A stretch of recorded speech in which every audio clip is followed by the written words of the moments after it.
It's a good question. And as we dive in and answer your questions today, let's take Off the Left Eye further. First, I want to say that without you, none of this Off the Left Eye stuff would have happened. Did I ever take the time to tell you that? You coming and watching and sharing and commenting and donating are what took this from just a dream to a force with more than 17 million views and a lot of lives changed. From the whole team, thank you. So now let's take it further. 3 times further to be exact, because this Giving Tuesday week from December 2nd to December 9th, every dollar that you give gets matched 3-1. And beyond the answers we give tonight, we're giving out prizes. Giving at different levels can land you the live recordings of the finale song from our Sweden Jam live event, pocket-sized inspirational quote cards, The Presence of Angels by Andrea R. Garrison, or a signed CD of Chelsea Odhner's album of original spiritual music, Confident Hope. Also, by giving at any amount, you will be entered into raffles, including the potential to win a framed, custom-made portrait of Swedenborg. We find out the winner during next Monday's show. To get the ball rolling and keep it rolling, visit OTLEGT2019.cosvox.com, and you can do that during the show tonight or anytime this week to get the match and the prizes. All right, on to your questions. Whoever that guy is, he knows his stuff. You can tell. Hey, everybody, welcome. It's Good Question, Giving Tuesday special edition. I know it's Monday. Okay, we all know that it's Monday. Thanks so much for tuning in. So we are, as always, going to take your questions, write them in the chat. I see you guys there. There will be question answering. There's also going to be some extra fun, though, and to administer that alongside me for this initial segment is Tim Bilger, Director of Development for the Swedenborg Foundation. It's been, a year since we've had you on the show? Welcome back, Tim. Roughly, yes. All right, great to have you here. This is Dr. Jonathan Rose, series editor for the New Century edition of Swedenborg's Theological Works.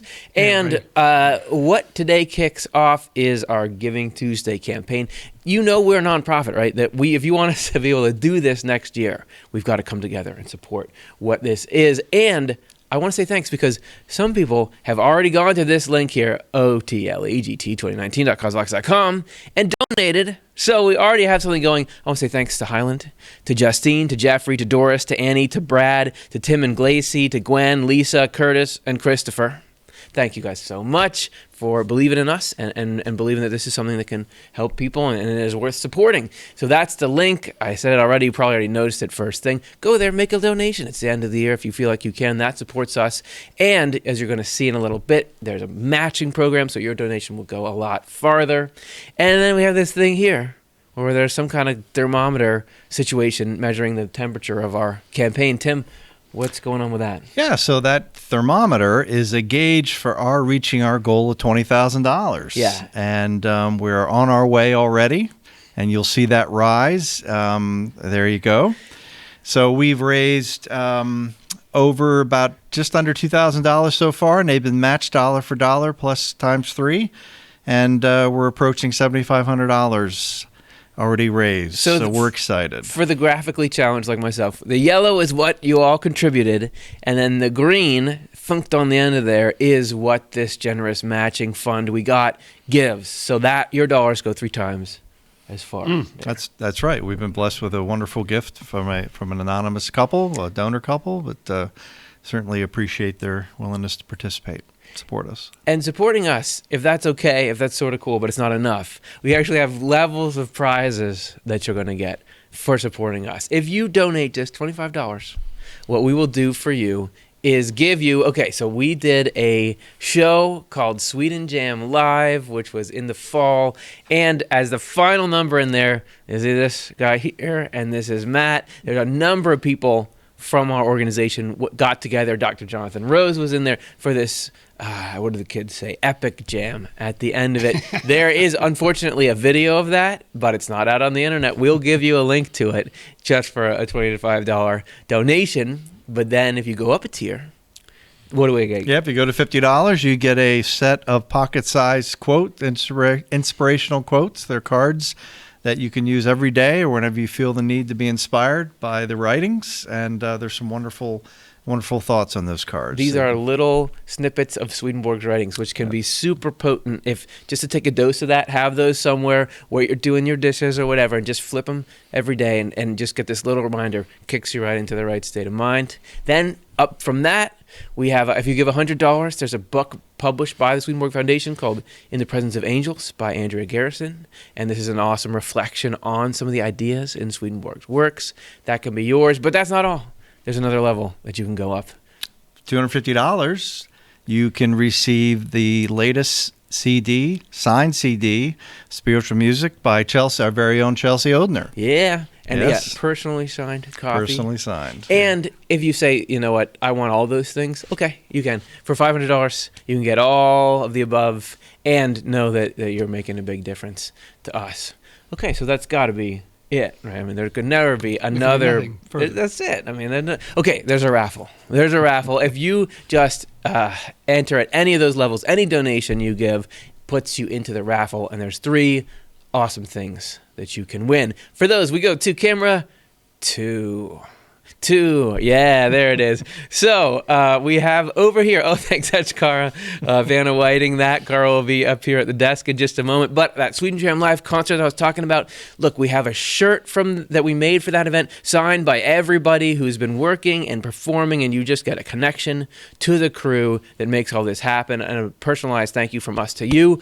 Or if you don't quite want a shirt hanging on your wall, we also have some framed pictures from that event. Look how handsome Matt looks in that picture. I cannot believe that. And then there's Curtis, the whole band, there's Chelsea, there's Dr. Jonathan Rose, each signed individually by them. All right. And then Tim, one of these things is not like the others.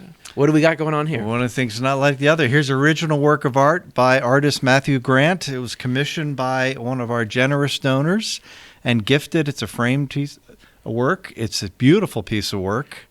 And there's a story behind all different segments of that painting, which we'll share next Monday in more detail. Yes. But for anyone giving $100 or more, will have a chance to win that in a raffle that we'll be doing next Monday. It's full of symbolism, isn't it? Well, what's cool is, so there are portraits of Swedenborg out there, but what was done by this artist is you actually have the material in his writings displayed behind him. Sort of not only are you getting, okay, here's the guy, but this is the worldview that he Here's some painted concepts. out Very there. cool. So, and I'm talking about anytime this week, this entire week, we starting on this Monday all the way through to next Monday. Whenever you're watching this, give, and you'll be entered into to win. And so next Monday we will draw, and there will be tears of joy for somebody who won that thing. Okay, so now, like I said, we're going to answer your questions. So what's been on your mind, and what would you like to hear us talk about? Because we just can't, even during Giving Tuesday, we've got to talk to you guys about some Swedenborg stuff. So the first question that we have is as follows. Matthew Bush, how do we know for sure what our dominant or leading love is? For the uninitiated, Swedenborg says that what we love is what makes us who we are, and that everybody has something that is what he calls the dominant love. This is the thing that really is what motivates us, really what gets us out of bed in the morning, and it's what brings us joy, and it is the thing to which all the other interests we have are eventually subservient. If it really comes down to it, this is the thing we take with us if the Titanic is sinking. So having that be something good is important. How do you know, though? And actually, can you tell me what mine is?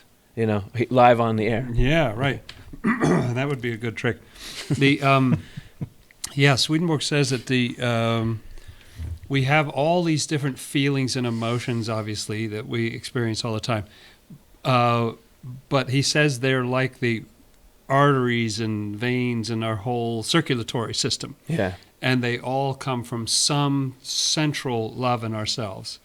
And so I think for a lot of us, for a lot of our lives, we can't really tell what makes us tick, because maybe that's just an artery over here, but it's not the main thing, because very interested in this, but how does that fit in with that, and how does the whole system work? Swedenborg does say, I think it's in Heaven and Hell, that the wise know about themselves. So, I don't know how you get to be wise, but there are wise people who get to know. And one of the ways that he says you can find out, and I don't know exactly how this works as a diagnosis, but you look at where your thoughts go, especially when you're by yourself. Okay. When you're in company with others, you may be, trying to please people or whatever kind of stuff. But if you are really truly by yourself and have that sense of kind of mental privacy or something, like just where do your thoughts go? What are you interested in, or what sorts of things delight you in your thinking? And that can give you some idea of things that go through your spirit. Yeah. And he does say that if you can't figure it out for yourself, go to the wise, and they can tell you what so the wise not only know what their own dominant love is, but they can tell what other people's is. Did I not ask you a minute ago? Well, are there any wise people? Yeah. Maybe Tim's wise. Tim, I'm interested to hear from you. Back of the room. So when you first encountered that concept in Swedenborg, or his talking about sort of love being what makes up our life, how does that compare to what you'd heard before, and how does that hit you? Is that something that you feel like, oh yeah, this can be a tool for me in some way? Yeah, it's an interesting comment. It's an interesting topic because when I think about love, I think I oftentimes out in the world we talk about how people I always talk about a challenge of people having a love of self and as opposed to love of others, and I've learned in working within and learning about the writings of Swedenborg that love is it's a different definition, right. And I've come to appreciate that in a very different way. I think about the expression of love for others and supporting others and doing what I should be doing to be a better person. And following the writings and what they mean is obviously extremely important. So getting you to think about what is not just what is love, but what do I love? What do I love? Yeah, and I really like the element that Tim brought out there, because in some ways, the way Swedenborg talks about love is quite simple in the sense that there's just 4 basic ones. So trying to just get the 4 in order, and figure out in somebody which is more important than the other. So they would be love of God, love of the neighbor, love of sort of worldly materialism, wealth, all that kind of stuff, and then love of self-centeredness kind of thing.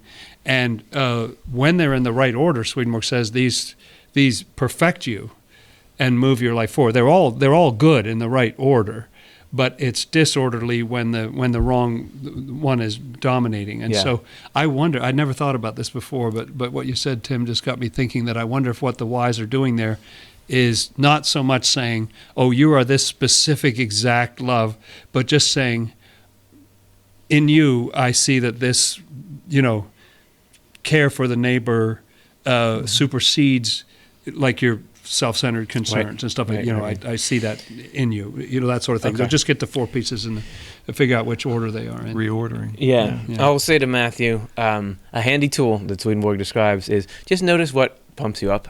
Notice what gets you excited.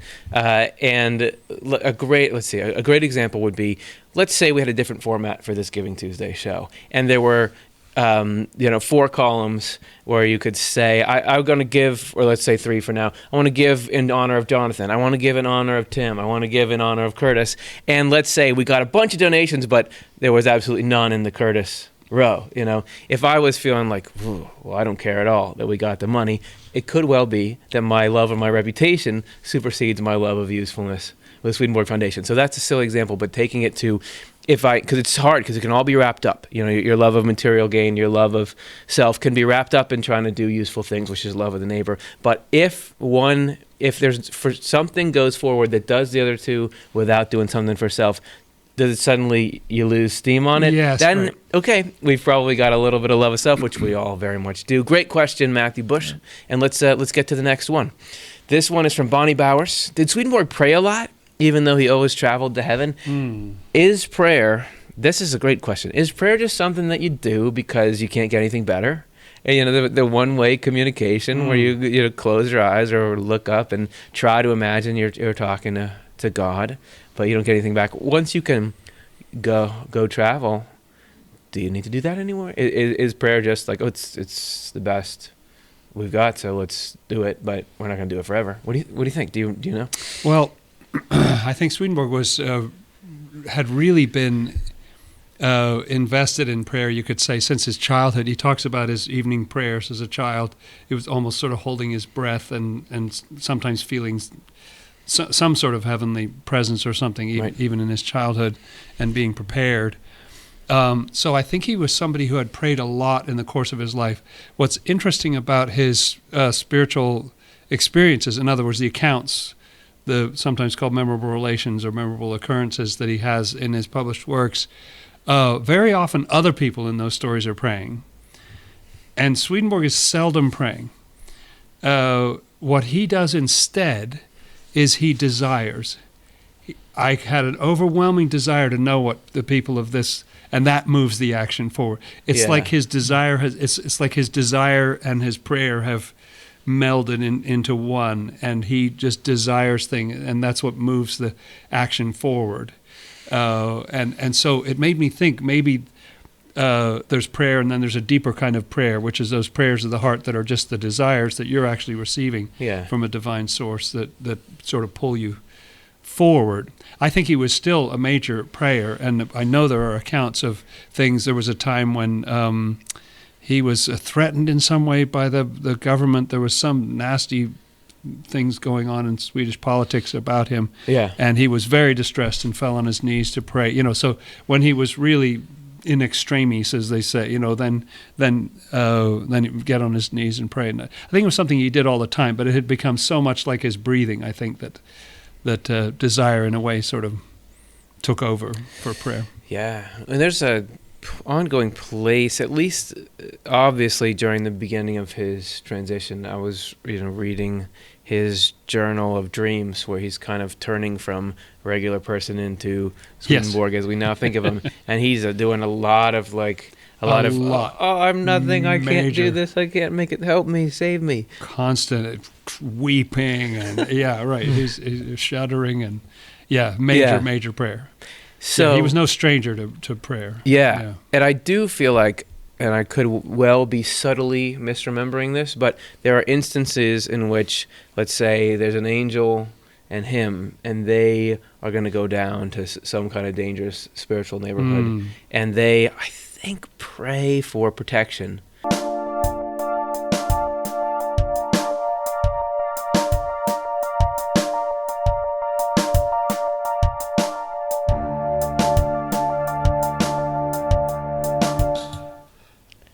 And we're back.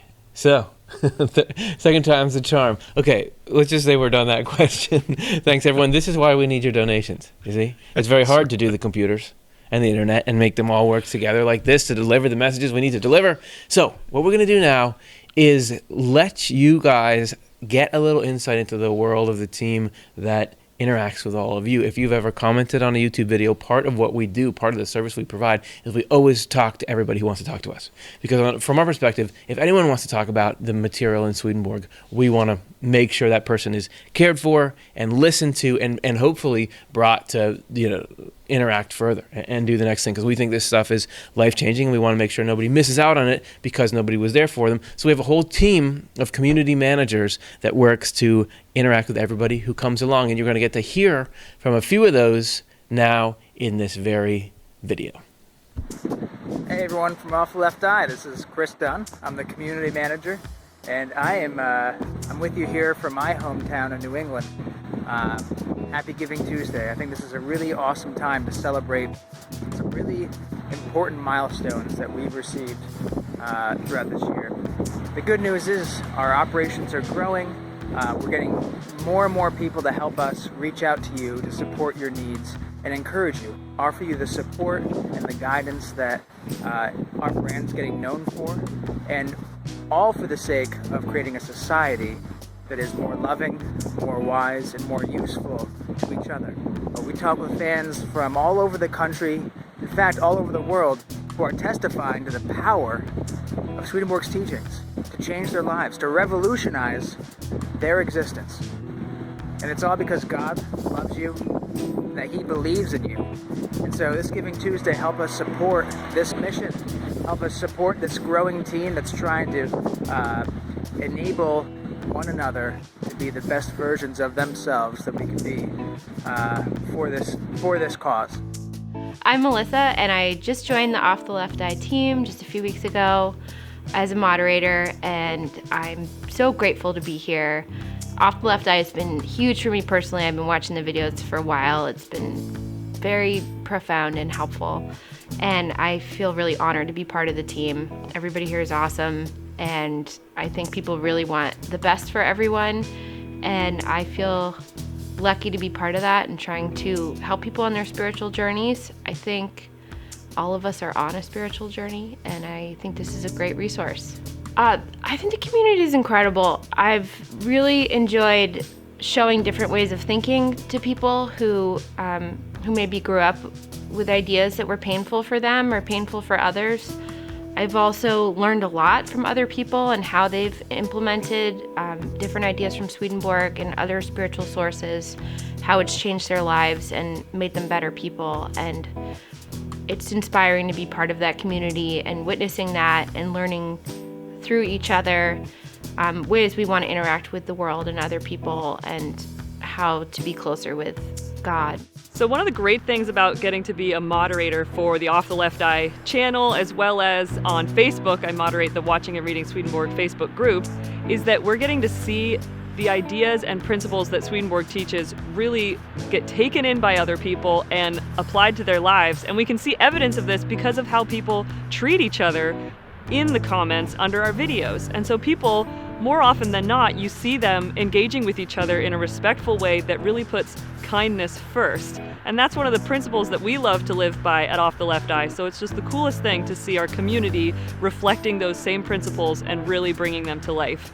And so in the Watching and Reading Swedenborg Facebook group, it's a large group that you are welcome to join that has just Swedenborgers, as one person put it, or Swedenborgians of all walks of life and varieties from different religions or different denominations of all kinds. And it's really cool to see the discussion that happens there between people where they can acknowledge each other's differences and yet still value these shared teachings that Swedenborg has given us through his writings. So as a moderator, it's just really great to get to see the kindness come through in all of these spaces, and it really feels like these ideas that we have are really going out into the world and making a difference and really transforming people's lives, and that is what just matters the most to us. We believe that the ideas contained in Swedenborg's writings can be of help to a troubled world, but the ideas aren't necessarily easy to understand at first or to absorb.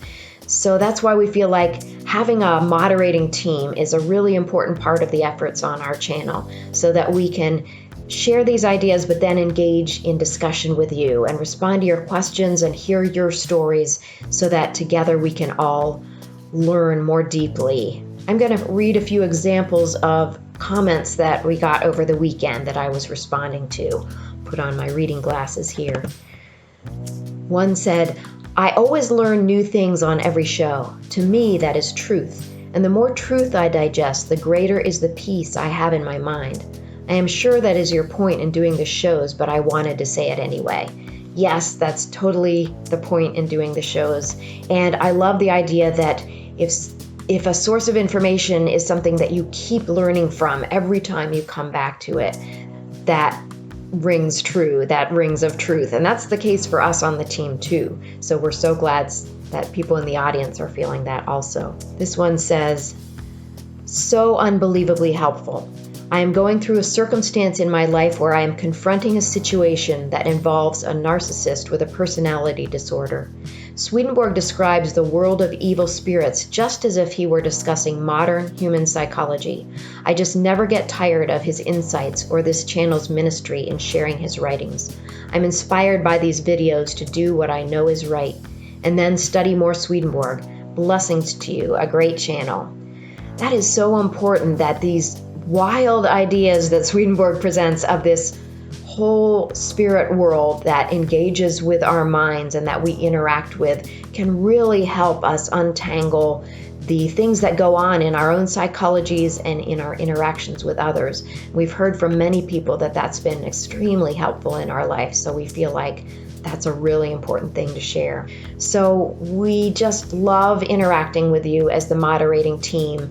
Any support that comes in from our audience or donors Part of that goes to being able to maintain a team that can keep talking with you, keep trying to help you with the concepts, having you keep helping us learn more about how they apply to life, how they can support us in our grief and give us hope for a wonderful long-term view.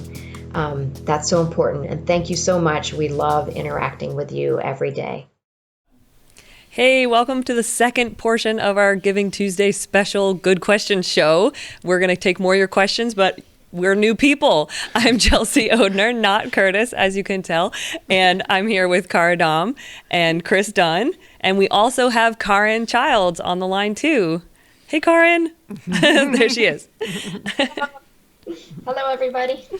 And so, but first, before we get to some questions, let's check our thermometer for this special Good Question series. So we're growing. Look at that. We're so close to 10,000 with the 3-to-1 match that we've got going for this. So the total money raised is getting really close to 10,000, and your gifts are really getting us. So there we are. We're already almost halfway. And again, this is going from this whole week, from this Monday to next Monday is when you have a chance to give. And so, and every time, any amount that you give will get matched 3-to-1 like that. And so whether you're giving right now or you want to think about it and come back on Giving Tuesday, or Giving Wednesday, or Giving Thursday, you can go to OTLEGT2019.causevox.com. That's the website, and there's a link in the description if you want to open up that.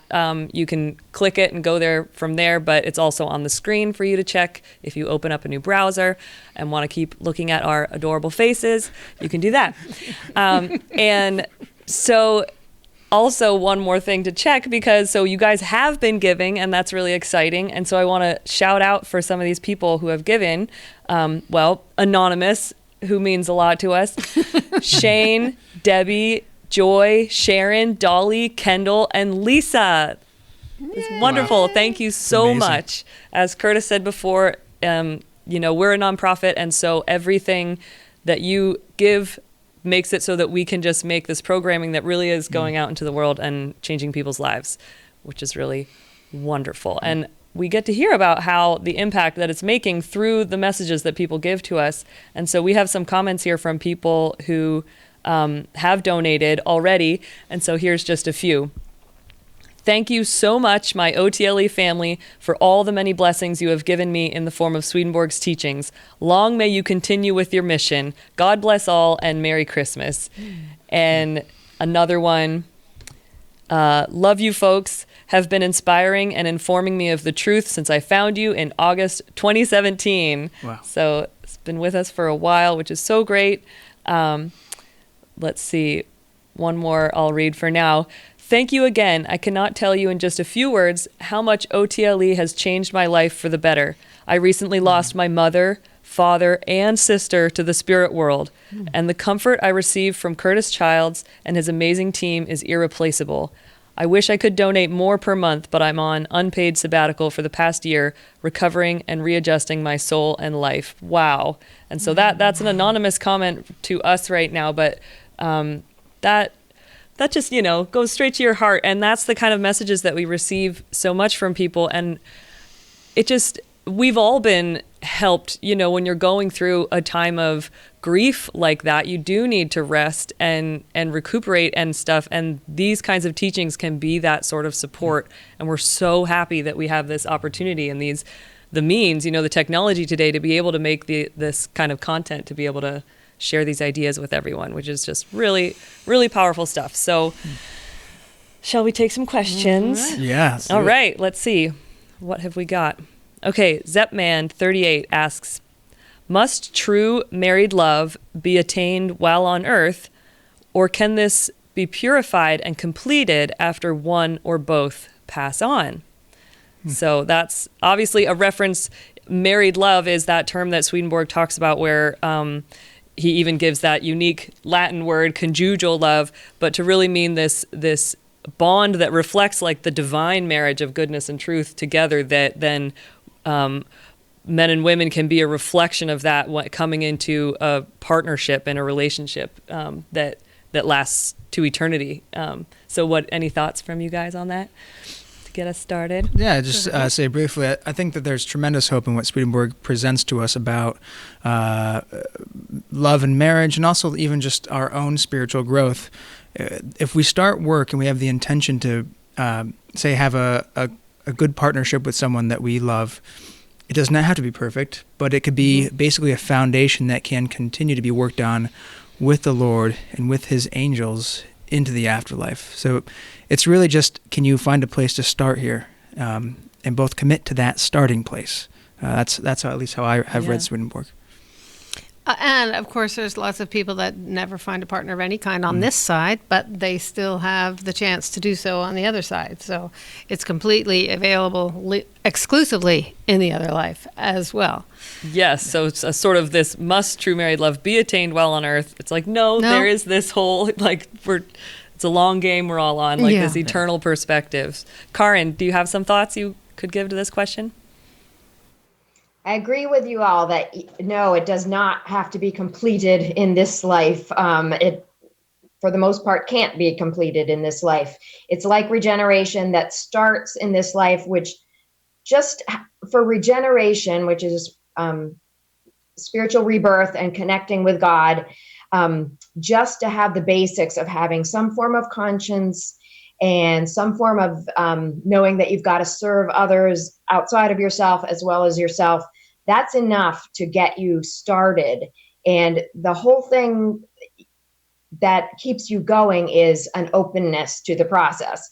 And so with marriage, if you've started on earth and you've just got a basic start and you're trying to care about each other and not be totally self-centered and trying to work through things, absolutely that process is going to continue in the afterlife and will keep purifying and getting more rich and full forever and ever, on and on. Yeah, I love that parallel. I mean, and Swedenborg does just plainly point it out that our regeneration goes hand in hand with our ability to be open to married love on a personal level. You know, like that's what really implants it in our hearts, and then how we can share in that in a deeper and deeper partnership going forward. So that's great. All right, Zepman, thanks for that question. Let's get another one.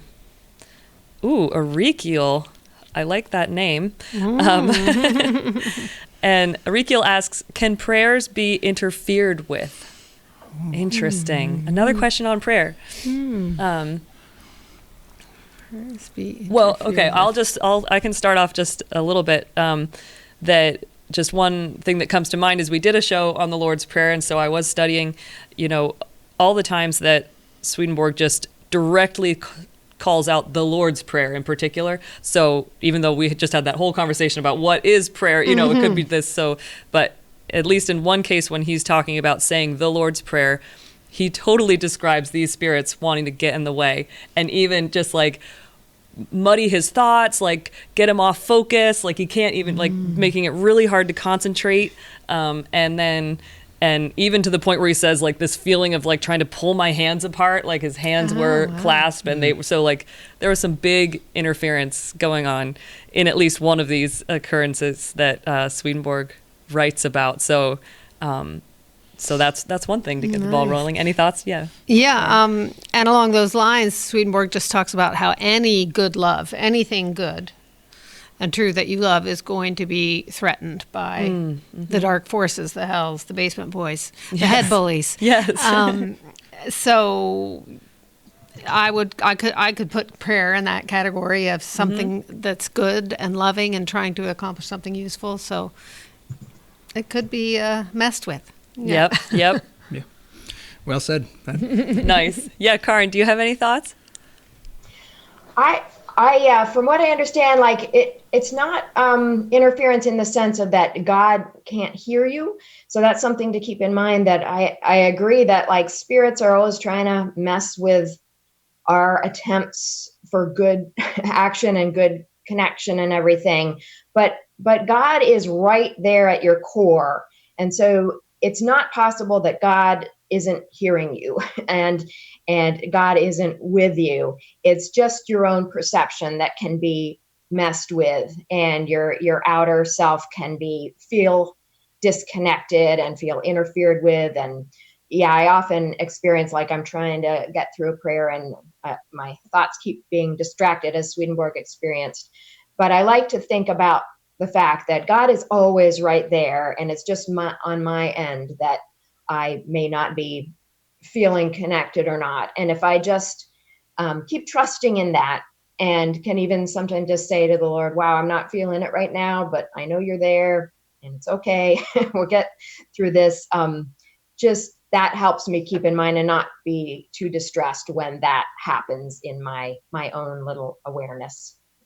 Yeah. Great point. Yeah. And doesn't Swedenborg say that like prayer is for us, not really, it's not for God in terms of like he doesn't need us to pray for, to make some connection that way, to sort of make this relationship good or something. It's really for our sake to bring us into a state, into greater awareness, like Karin was saying, of our inner connection that is there to God all the time. And I love, it reminds me of meditation just in terms of like how like the value of the experience isn't necessarily based on how you feel it is, like you might be praying and it feels like this is getting interfered with. This must not be doing any good. Like there are things that we go through in life that feel like this can't be taking me where I need to be going. And yet part of that is trusting that, the Lord is leading us through all of the states that we go through, and so sometimes when things look like this wasn't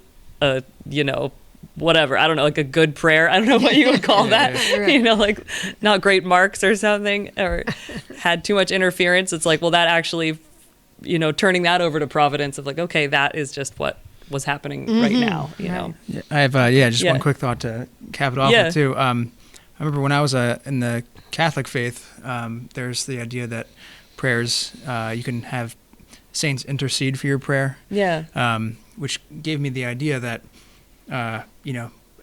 between me and God, there are a series of things that could become either helpers or hurters to my prayers. But there was almost like that frequency could get messed up. But when I read about Swedenborg, the idea that like the very capacity for goodness inside of each of us is the Lord stirring in us, and his presence dwells there.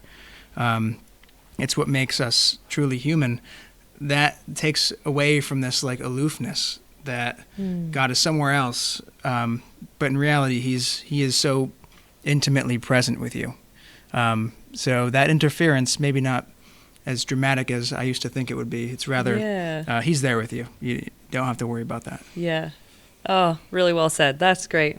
Thanks for your thoughts, and thanks for the question, Ezekiel. Really great. Really interesting to think about. We've got time for maybe one more. Let's see. Tacitus. What happened to Jesus' physical body? Silence. No, I just... Any thought jump to mind? I feel like I need to think about it. I don't have like an initial thought. Just right away, Swedenborg says that Jesus is alone in the fact that Jesus' whole body rose. His human was made glorious, was glorified, was transformed to become the Lord, God, Jesus Christ.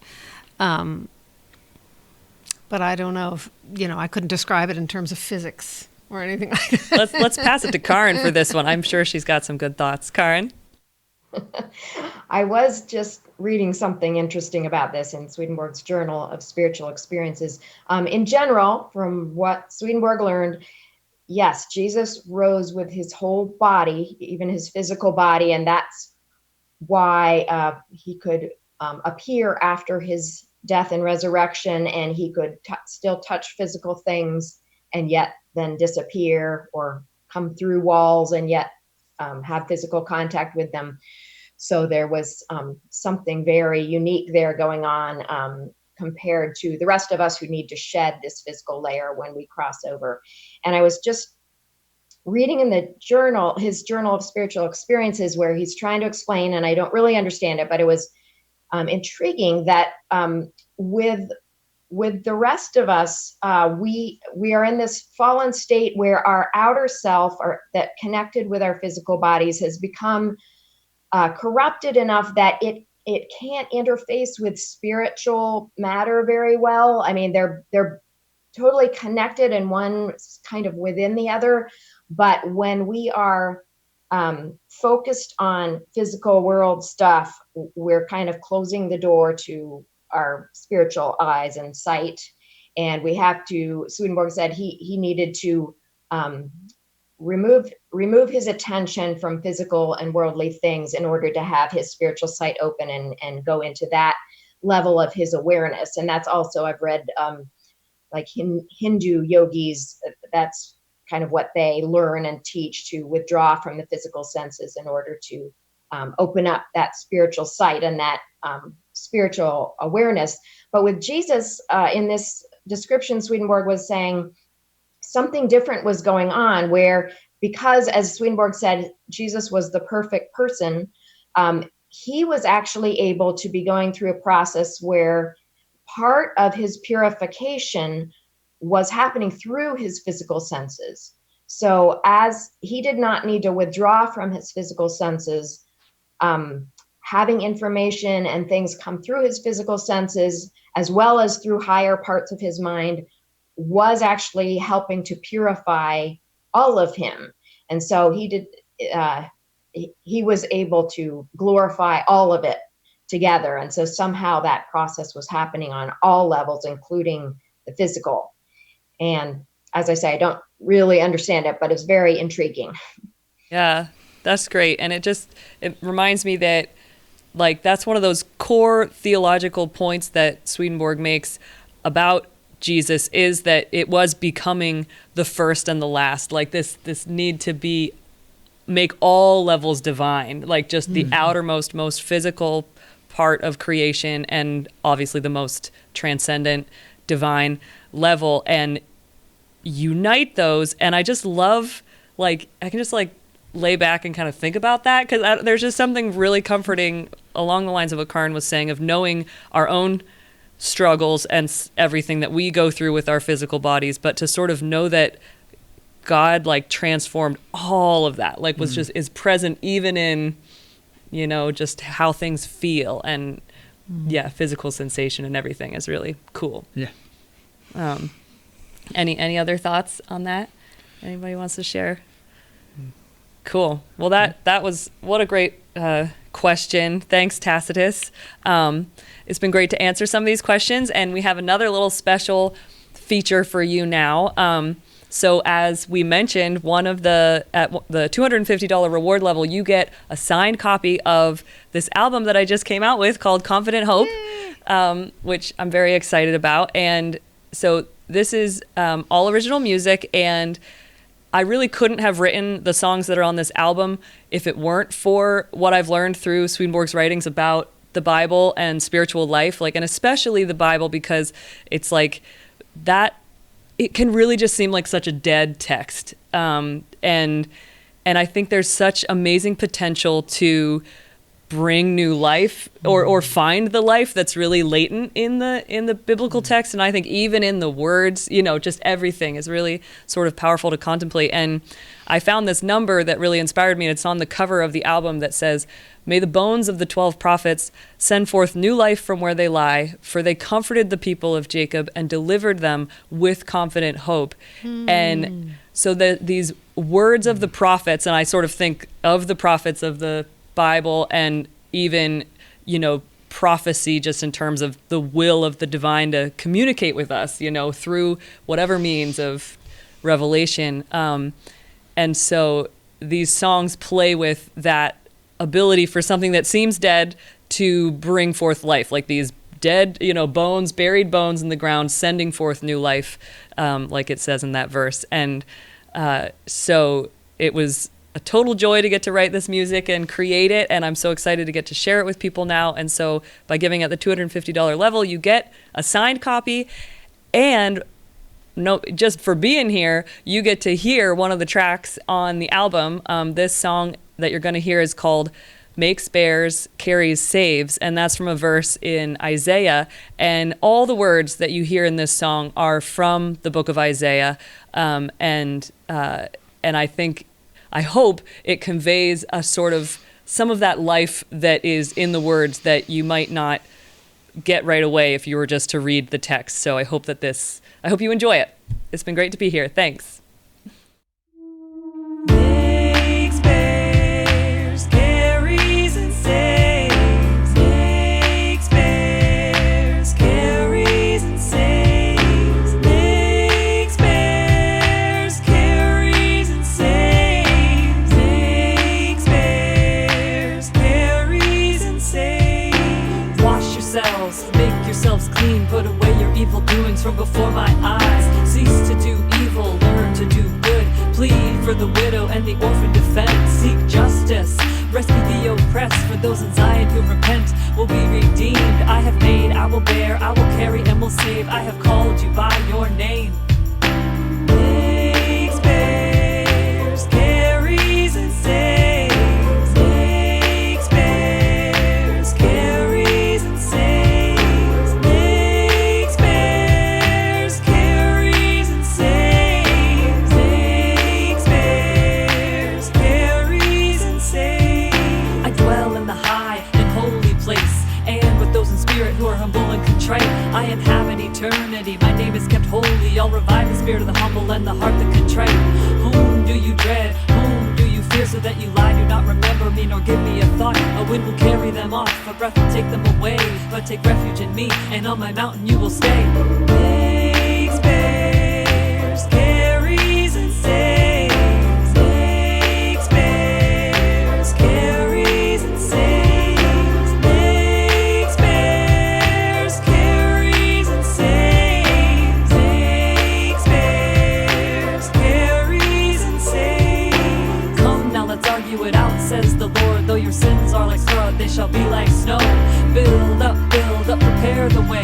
Remove every obstruction from my people's way. Like the tossing sea that cannot keep still, tossing mud and mire, don't refuse and rebel. Your souls I have made, don't turn back to your ways. You'll leave the good of the land if you are willing and obey. Makes, bears, carries, and saves.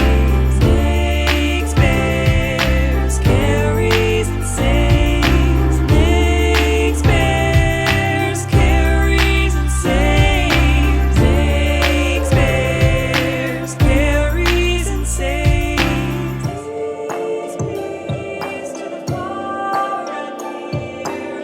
I will lead you. I will heal. Oh, peace, peace to the far and near. I will lead you. I will heal. Wash yourselves, make yourselves clean, put away your evil doings from before my eyes. Cease to do evil, learn to do good. Plead for the widow and the orphan, defend, seek justice, rescue the oppressed. For those in Zion who repent will be redeemed. I have made, I will bear, I will carry and will save. I have called you by your name. Makes, bears, carries, and saves. Makes, bears, carries, and saves. Makes, bears, carries, and saves. Makes, bears, carries, and saves.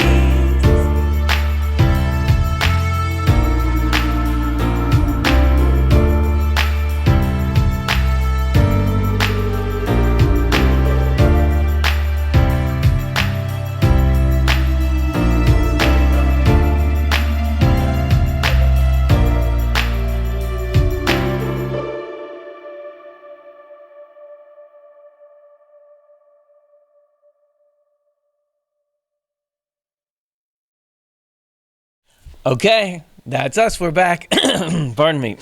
Now I'm all the way back. Rockin' tune. That can be yours, as you heard. So great to have all of you here, and we appreciate very much the support that you're giving. Look at Dr. Jonathan Rose is back here. We are. And I'm Curtis, and I'm back here. Thanks, everybody, for all the support that we've been getting. I want to shout out some names, because names are connected to people.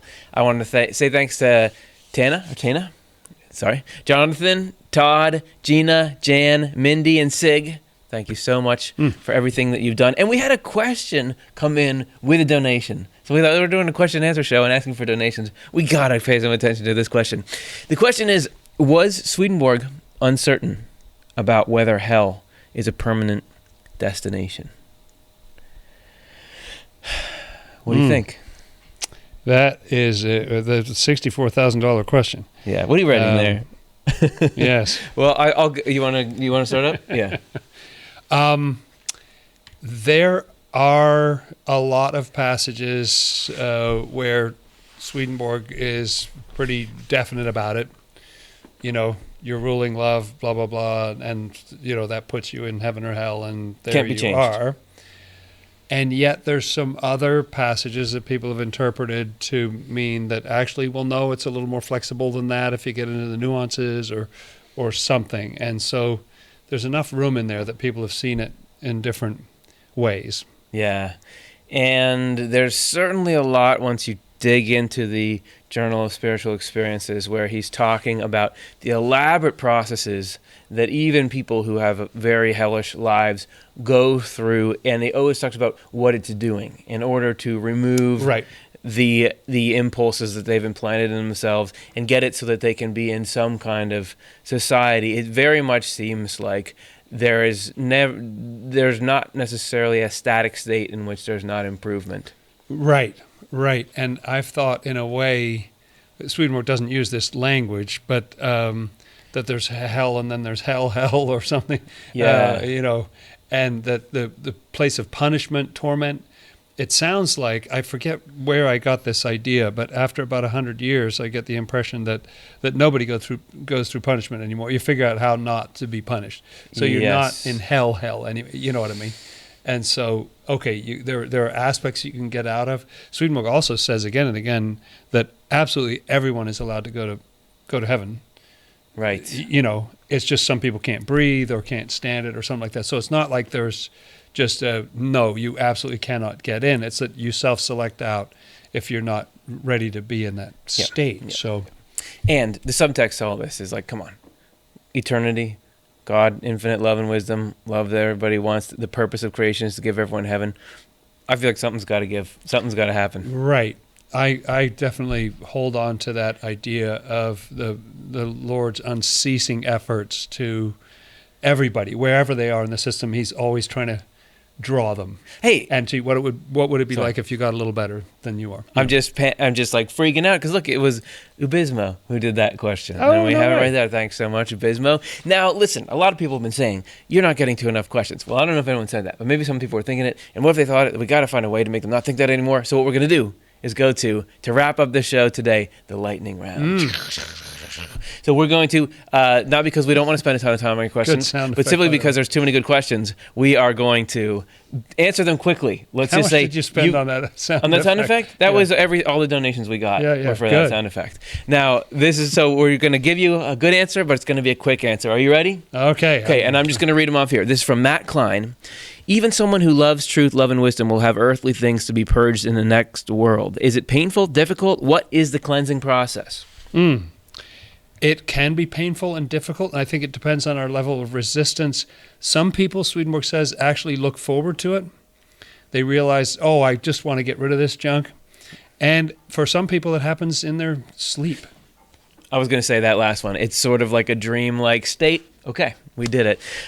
Okay, the next one is from Kendall. Since the world of spirits is connected to both heaven and hell, aren't we essentially in the first phase of the world of spirits now? You got to be kidding me. Yeah, because we have a very much world of spirits-ish state of mind. But what do you think? I think so, and part of what argues for that, I think, is the fact that some people, Swedenborg says, at the time of death, go immediately to heaven or hell. And to me, there must be some order to being in the world of spirits. So if some people go immediately to heaven or hell, they must have already been through the world of spirits while they were here. Yeah. And he does say again and again that our spirits are in that world. You know, we're in that world as far as our spirits are concerned. So I think this is phase one of the world of spirits without all the sensation all the time or something. But part of what makes this a lightning round is you say everything that I was wanting to say. Okay, good. It's great. It's great. Okay, it's efficient. Brittany Phillips, my grandparents both died in 2019. If I die years from now, I worry they may not recognize me when I'm elderly. Will they recognize me? Know how to find me? They were my world. Definitely, you'll be able to find each other. Everybody comes back into this sort of state of their external, so you'll be able to recognize them. They will know you for sure. I can't explain it. but they'll know you by your unique spirit. Them being your world is another way to say that is that you love them, and love is what brings people together. That is how people find each other. It's the love they have for each other. A lot of people up there, but it's a magnet. Love is a magnet. That's a much better tether to each other than remembering how each other looks, even though I think that won't be a problem either. But yeah, you're going to find them. Actually, you find them. You couldn't not find them if you got that kind of love for them. Okay, Dave Collins, regarding inflow. Do we color the inflow and pass it on to other spirits? Inflow, in brief, is that there's one source of life. This is God, which radiates out and is received by all these different vessels, which are all the different living, conscious human beings, whether they're in the next life or this. We are part of this great chain of consciousness where we are receiving life through several steps in different communities in the spiritual world that gets us our unique thoughts and feelings. Are there people downstream from us, spirits? What do you think? I think so. Swedenborg talks about the fact that when you get a whole aggregate of people who have the same kind of ideas or love, whether it's good or bad, there's an atmosphere that radiates from them. And it's like the more people, the more powerful that sphere is. And Swedenborg talked about both very positive and very negative spheres that he would feel from whole groups of people. So it almost makes it sound like if you were in the midst of that and in accord with it, it would almost be easy to be part of it. Do you know what I mean? Like you're not having to fight to be there. You're getting so much support from all around you. I know Swedenborg talks about jamming out to some music, and that when he was listening to this music, it was putting the spirits around him, even at times evil spirits, into this blissed out bliss. Yeah, that's right. Swoon. Yeah. And he talks about spirits sort of living in your affection. So there were angels living in his affection of gardening. We are so interconnected that absolutely what we're doing changes the conditions for the spirits we're linked to. So much so that there are spirits directly with us that believe that they're us. In that everything that we cultivate and latch onto is stirring up things in them. There is a very, very intimate connection there. And I think it's a two-way street. Yeah. Good question. Okay, there's one more. Preliminal. Are the negative and positive energies of atoms in the physical universe equal to this world's spiritual distance from God? Let me read it again. Are the negative and positive energies of atoms in physical universe equal to this world's spiritual distance from God? And how I will say I read that, is there some kind of mathematical, like a coefficient in there or something, which is the nature of our place in relationship to the divine center of everything is somehow written into the very fabric of how things are. Yeah, and what I was thinking about this when the other group was up here as well, that the idea of what happened to Jesus' body, that there's some passages that say it became uncreate. Like some things are created and some things you can't create. They just are. And one of the things that just is vibration. So you can make particles, but the fact of vibration just is. And so even on that outermost level of just particles, like part of Swedenborg gives me the idea that one of the things that God loves is to come all the way down into the outermost level and then have it bounce right back and come all the way back, And so it's hard to say where God isn't or how far that is. Because Swedenborg even talks about the life or memory in a stone and things like this, that they have atmospheres and everything, it goes all the way down to the outside and then bounces and comes back, and it's all sort of suffused with divine spirit. It gets dicey. I agree, by the way. It gets dicey when you're talking about distance and God. Yes. Yes, that's right. Because just like Swedenborg makes this absolutely bizarre claim that to God, all time is the present. That's right. Go ahead, chew on that for a while. Yeah, that's right. But wouldn't it be also that all space is immediate? Absolutely. On the other hand, Swedenborg goes on and on about how we distance ourselves from God. That's right. I think there's distance. The distance he's talking about is actually receptivity. So the more we close our receptors, it's not the same as we see physical distance here. That love that I was talking about before, of what draws you toward in a way. As far as like the positive and negative energies, in like a proton and neutrons, it's not necessarily, it's an immediate reflection, that the physical world is a full reflection of everything in the spiritual world, but it's present to it as the skin is on the muscles. So it's like it's a one-to-one. You can describe it as an outermost layer, but it's just a different canvas on which the divine is being written. Right, and thought is coming back to me that you have these equal and opposite forces, the strong electromagnetic force and the weak electromagnetic force, and these other, magnetism or what? I don't know what they are. The four. Nobody knows what they are. But they all cancel each other out. But they're very powerful, but they cancel each other out. Yeah. But there's one that's unopposed, and that's gravity. And it's the weakest, feeblest force. No offense. And it swings the galaxies. It moves everything.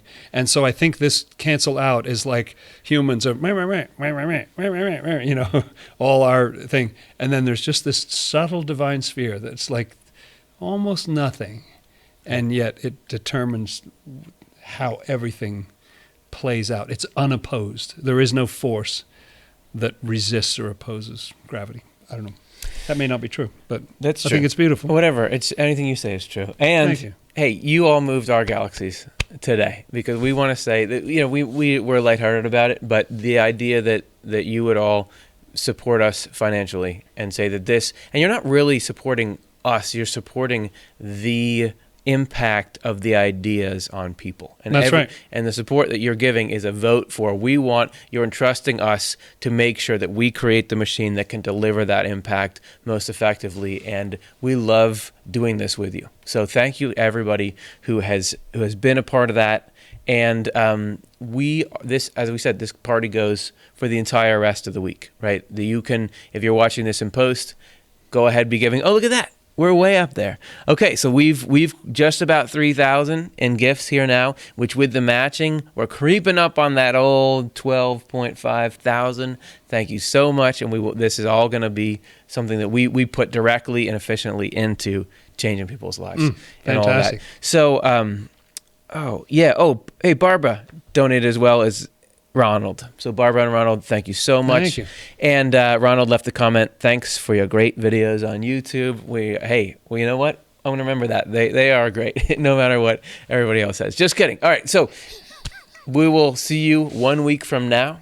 There is going to be Giving Tuesday, the finale, on December 9th. The raffle will be decided. There will be more question and answering. See, it's all outside of time and space, really, when you get down to Giving Monday, Tuesday. What is Tuesday? What does can that mean? be any time if the Lord decrees it to be so.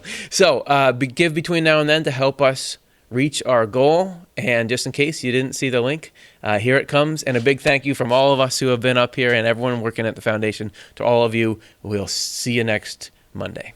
Thanks, everyone.